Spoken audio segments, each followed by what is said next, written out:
various topics that we're going to consider. We'll look at the scope of fixed costs on the small claims track, which types of cases fall onto the small claims track. We'll be looking at, in the context of those cases, what costs are recoverable.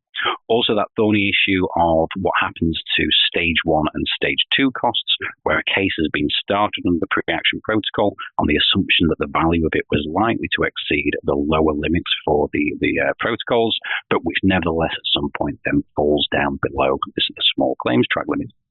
We'll also look in what circumstances can you obtain recovery of more than the fixed costs, which we're going to discuss.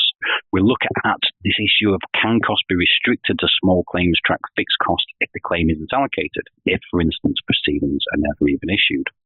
What is the position when it comes to costs applicable on the small claims track where cases are brought by children or protected parties?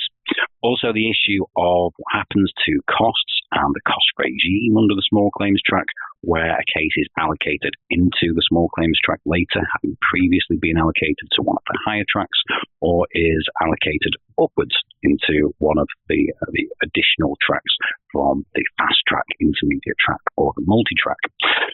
Throughout all of this discussion, we'll be bearing in mind the relevance of rule changes which were made by the Civil Procedure Amendment number 2 Rules 2023. So just last year, bearing in mind that we sit here and record this on the 4th of June 2024.